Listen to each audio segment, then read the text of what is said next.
Bien, probablemente como ya pueden haber adivinado, en el asunto de la semántica no es tan simple como en el de la sintaxis y vamos a tener distintas maneras de hacerlo. Por ejemplo, no hay consenso sobre cómo especificar la semántica de un lenguaje de programación, así como teníamos antes para la sintaxis las expresiones regulares y las gramáticas libres del contexto. Hay varias maneras de hacerlo, algunas tienen sus ventajas y desventajas y su nivel de practicidad.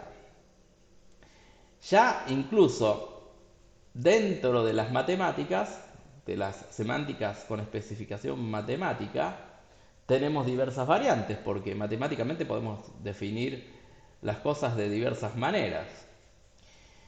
El enfoque matemático va a ser utilizado generalmente por la semántica dinámica. ¿Por qué? Porque va a intentar modelar matemáticamente la ejecución de los programas. Como les dije antes, hay varias maneras de hacerlo, incluso matemáticamente. Y vamos a tener distintas variantes de semántica dinámica.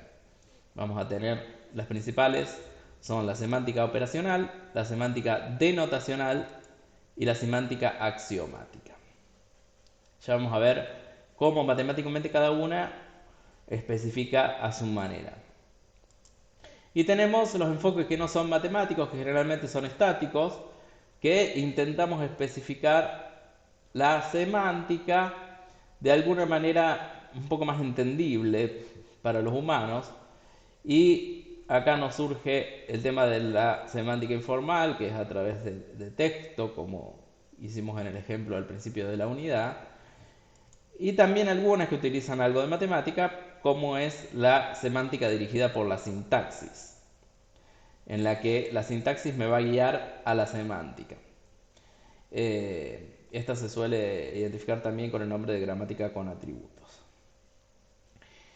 Vamos a dar un vistazo a los 5 casos, empezando por la operacional, porque es bastante simple de entender y es la que vamos a utilizar más que todo en las actividades prácticas. Bien, la semántica operacional es una semántica matemática.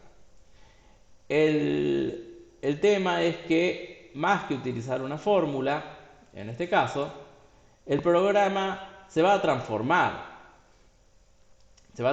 a algo matemático en el que yo conozco la semántica, como dijimos antes, y entonces yo voy a poder transferirle esa semántica al programa original. Es decir, si encontré la semántica en lo que resultó a través de la transformación, voy a poder comprender el significado del programa original. Esa transformación puede ser una traducción. Por lo tanto, acá va a estar bueno de ver en la parte práctica todos los pasos que se guían después del análisis sintáctico. Como vamos a realizar una traducción casi completa, vamos a ver todos los otros pasos, como era la generación de código, el ligado, etc. En resumen, lo que vamos a hacer es tomar el programa original y llevarlo, transformándolo matemáticamente en algo que tenga semántica conocida, pero que también se acerque mucho a un lenguaje de programación, como puede ser el lenguaje ensamblador o el lenguaje máquina. Estos dos lenguajes en realidad son matemáticos porque están basados en el álgebra de Boole. Entonces ya con eso para mí me es suficiente. Yo tomo el programa escrito en texto de cualquier lenguaje, lo traduzco al lenguaje máquina o al lenguaje ensamblador, aplico las transformaciones matemáticas para hacer eso y en ese dominio del lenguaje máquina o lenguaje ensamblador ya tiene semántica propia porque está basado en la matemática, entonces puedo decir si funciona como esperaba en la traducción va a funcionar como esperaba el programa que yo escribí en el código fuente. Es decir, le transferí la semántica y el programa en lenguaje de fuente adquiere la semántica del programa en ensamblador. ¿Qué vamos a usar para este caso?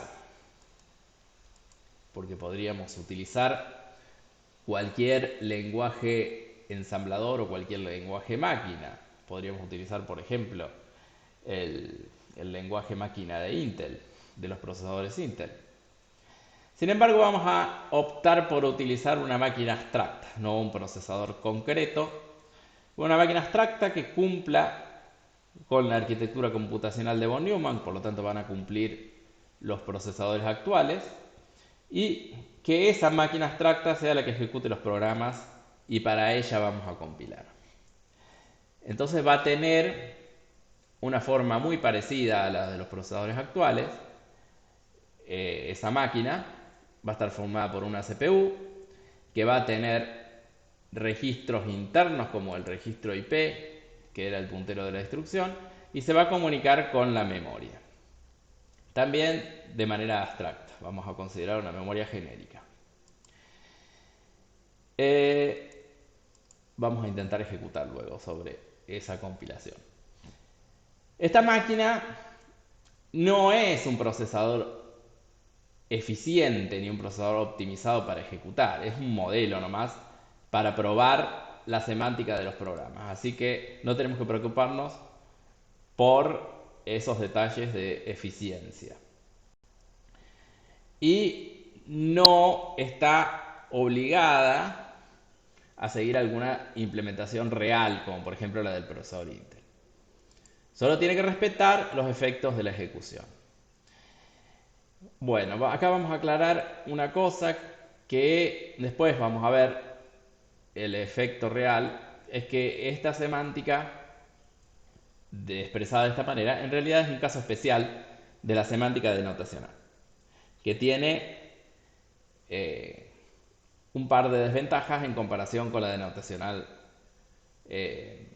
puramente hablando, que es básicamente que si bien yo expreso matemáticamente el programa, lo termino expresando en una construcción a través de una máquina abstracta en la que yo tendría que ejecutar varias versiones del programa. Por lo tanto, no me constituye una forma de ver todas las posibles ejecuciones. Por lo tanto, no es una semántica que podamos decir completa. Bien, vamos a ver una aplicación utilizando como ejemplo una máquina abstracta que fue propuesta por los autores Jesse y Yasayeri de una de las referencias que utilizamos nosotros, que ellos denominaron SimpleSem, procesador semántico abstracto simple, en el que modelan la CPU como una calculadora bastante abstracta y la memoria como una memoria de código que va a tener filas para cada celda. Las filas las vamos a poder identificar con la letra C y un subíndice para indicar el número de fila. Y la memoria de datos también, nada más que con la letra D y entre corchetes el número de fila para la memoria de datos.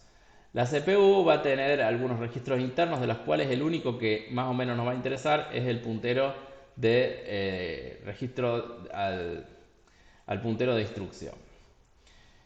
Es decir, en qué punto vamos a estar ejecutando el programa sobre la memoria de código.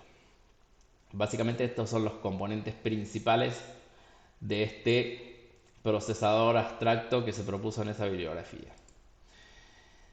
Como es un procesador abstracto, las operaciones van a ser bastante genéricas, básicamente esas. Vamos a poder realizar saltos, vamos a poder realizar asignaciones, vamos a poder realizar todas las operaciones matemáticas que queramos y que me van a permitir a mí realizar directamente ejecución de expresiones matemáticas en general.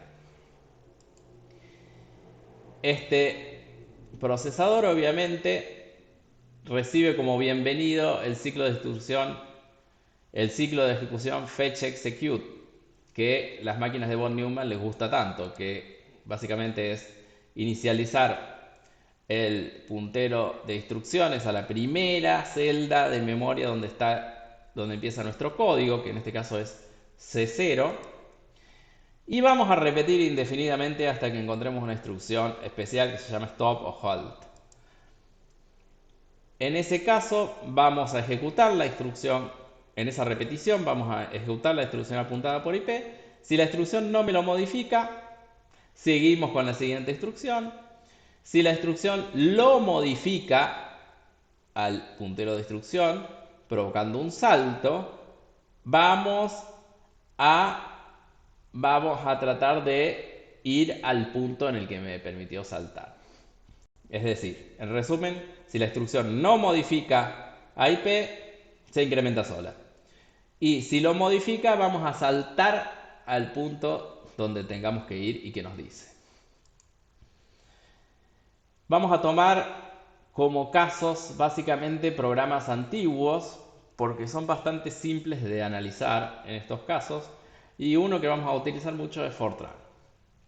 Vamos a utilizar otros también, pero la mayoría de ellos van a ser en ese lenguaje. Un programa en Fortran típico tiene esa forma.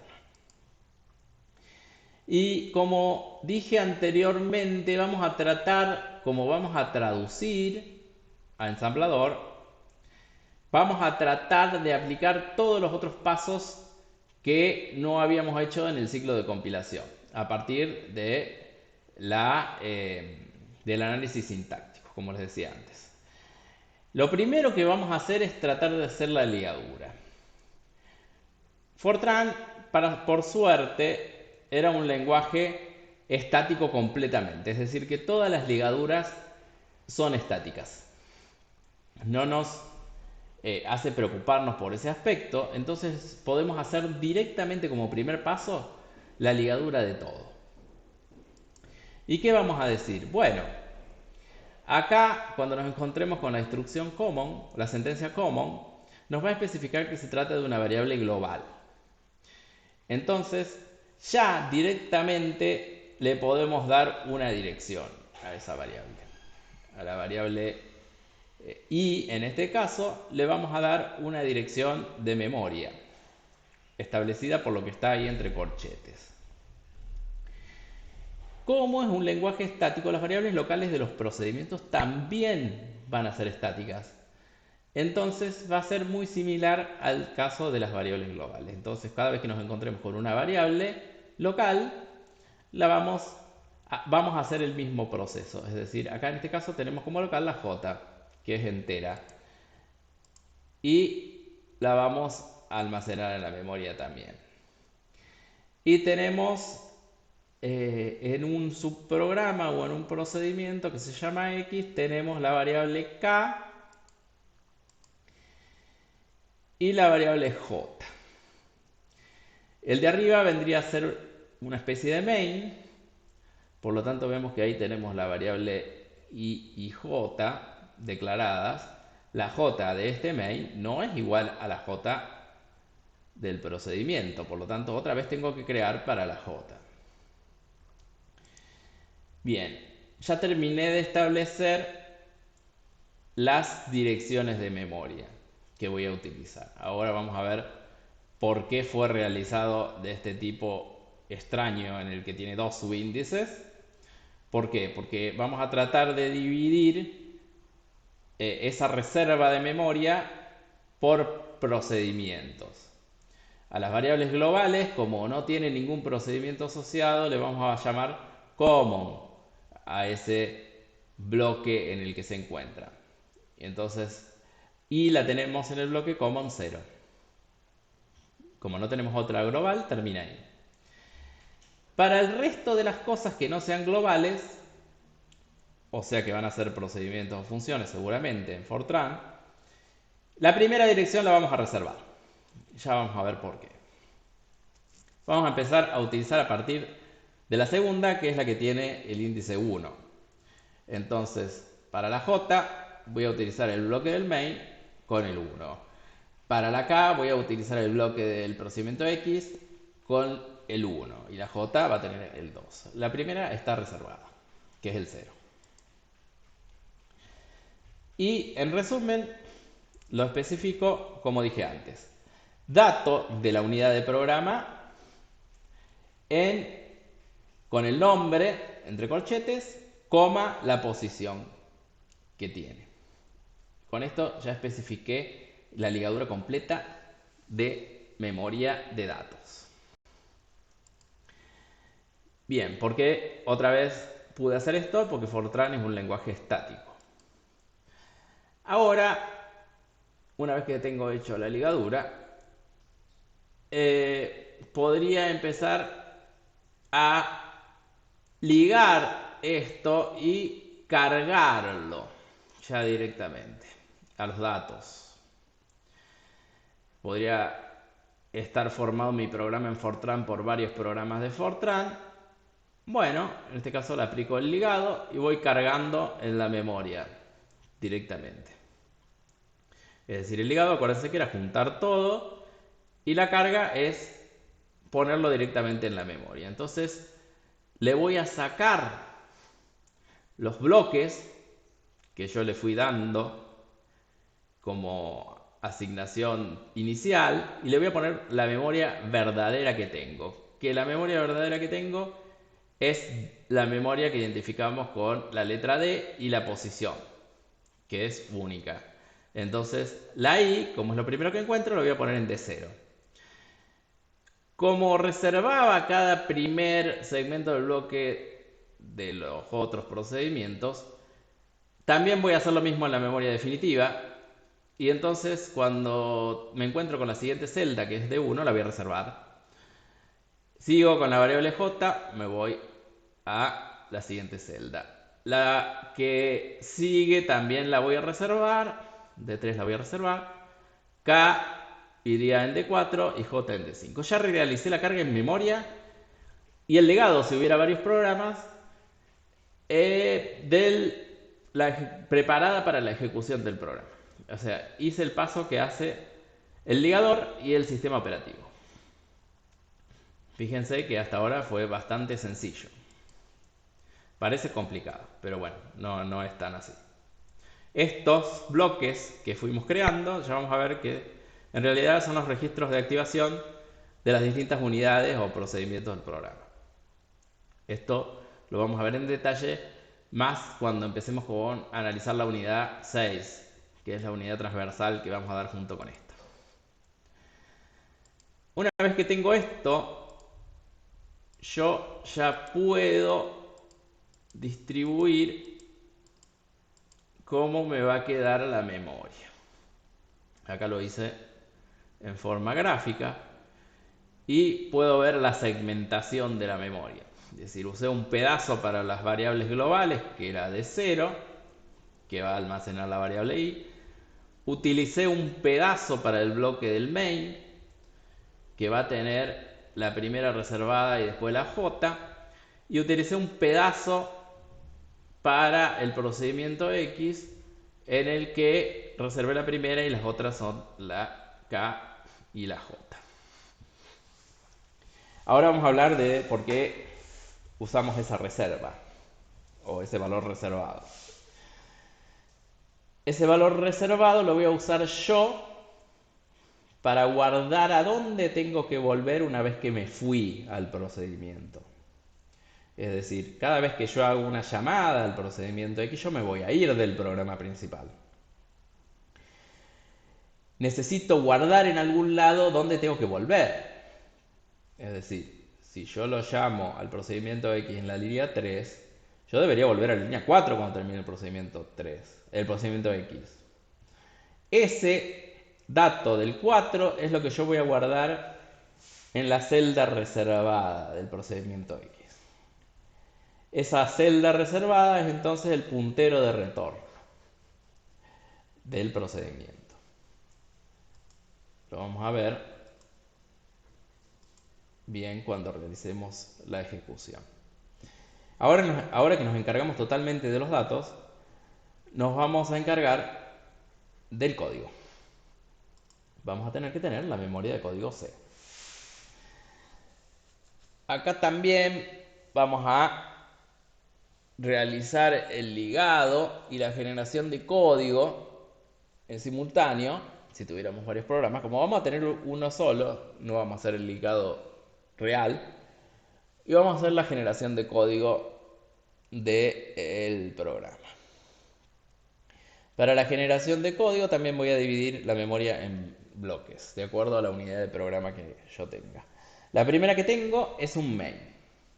Y ya no me tengo que fijar más en las declaraciones de variables, porque eso ya lo hice con los datos, sino que me tengo que fijar en sentencias ejecutables.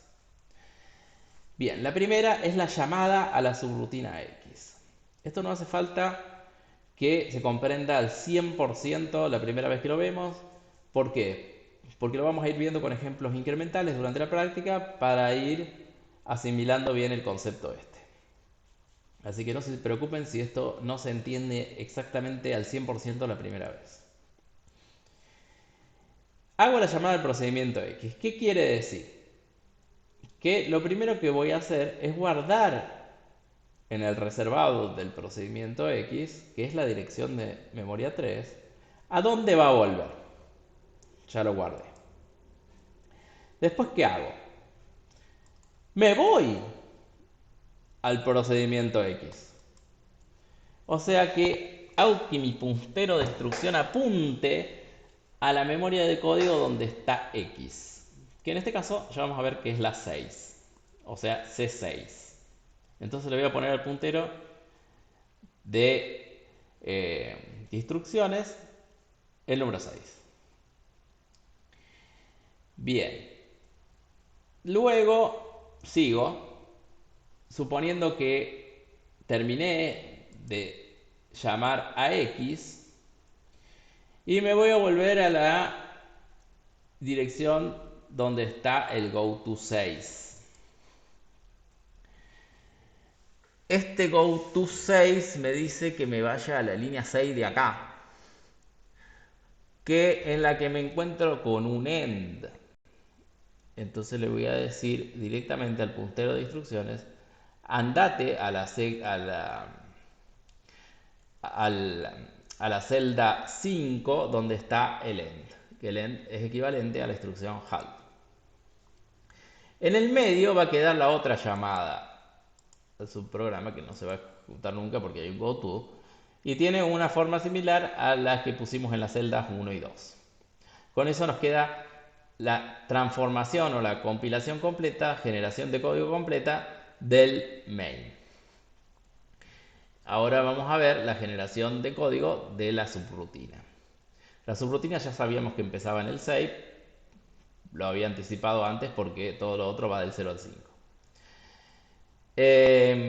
Lo primero que se encuentra la subrutina en realidad es, sacando las declaraciones de las variables, es que me asigna a la variable k un 5.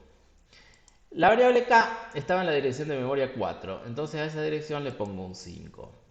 Luego sigue que ahí le pone 6, entonces la dirección de memoria de i, que era de 0, le pongo un 6. Luego me dice que a j, que es la dirección 5, le sume i más k. Y estaba en la 0 y k en la 4, entonces pongo de 0 más de 4. Finalmente tengo un return.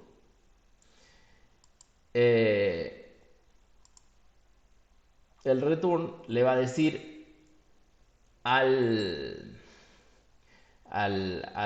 procesador, volvé a donde me guardaste mi dirección de retorno, que en este caso yo la guardé en D3, que era la memoria reservada del procedimiento X. Con esto completé la transformación de código y el ligado que me faltaba si tenía. Entonces ahora yo ya voy a tener cargada la memoria de código directamente Y voy a tener la memoria de datos también asignada durante la carga. Y lo único que me resta ahora de hacer es ejecutar. Ejecutar para verificar el comportamiento de este programa, para ver el efecto de este programa, para deducir la semántica de este programa y ver si este programa es correcto. Es decir, si yo logro ejecutar este programa perfectamente y veo lo que hace en el procesador, puedo transferirle esa semántica al programa en Fortran original. ¿Qué empiezo a hacer?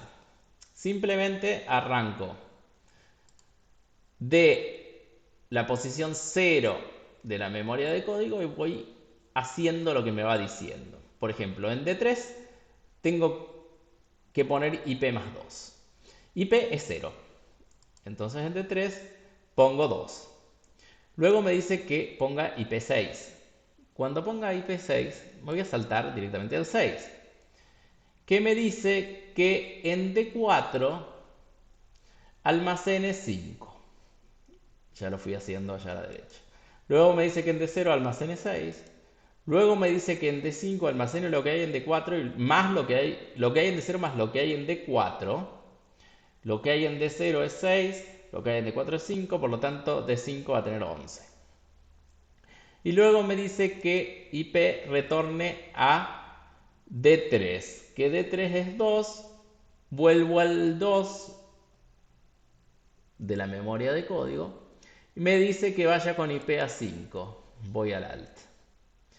Y ahí terminó el programa, la ejecución. Como pudimos ver, se ejecutó correctamente sin ningún tipo de problema y fue saltando por las distintas sentencias que yo fui especificando. Es decir, realizó la llamada correctamente a la subrutina, luego el salto al goto y terminó. Es decir, que el programa estaba bien escrito. Con este enfoque podríamos realizar un analizador semántico de una manera bastante simple, que sería básicamente traducir el programa original a este lenguaje del procesador simple C. Si eso fue posible, si yo lo pude traducir, significa que no hay ningún error. No hay ningún error semántico. Por ejemplo, una llamada a un procedimiento que no existe. Significa que lo pude lograr. Pude lograr obtener el código ejecutable en la memoria de código. Si no lo hubiera podido lograr, ya me hubiera encontrado con el primer problema. Si lo pude lograr, ahora voy a probar ejecutarlo, como hicimos recién. Si se ejecutó sin errores, como pasó recién, todo bien. Pero si nos encontramos con algún error, que va a ser bastante notable, ya lo vamos a ver en los ejemplos que vamos a ver en la actividad práctica. Por ejemplo, intentando acceder a una variable que no se encuentra accesible, tenemos un error semántico también. Si se ejecutó correctamente, vamos a analizar lo que pasó. Vamos a analizar, o ya lo fuimos haciendo a medida que íbamos ejecutando. Y si coincidió con lo que esperábamos en el procesador SimpleSend, si no coincidió como lo esperábamos, por ejemplo, como en el caso que vimos antes de la i más más y más i, si no coincidió, quiere decir que la semántica del programa no estaría correcta o no la interpretamos correctamente antes. Si todo fue bien, la semántica del programa original probablemente sea correcta y fue entendida bien. O sea, tiene sentido todo lo que escribimos, se ejecuta perfectamente y realiza lo esperado. ¿Por qué probablemente sea correcta? Porque este tipo de semántica no es completa, como decíamos antes. No me brinda la posibilidad de saber qué pasa con todas las posibles ejecuciones para todos los valores de variables y todas las llamadas a procedimientos, etcétera, etcétera. O sea, hasta acá llega este tipo de análisis semántico.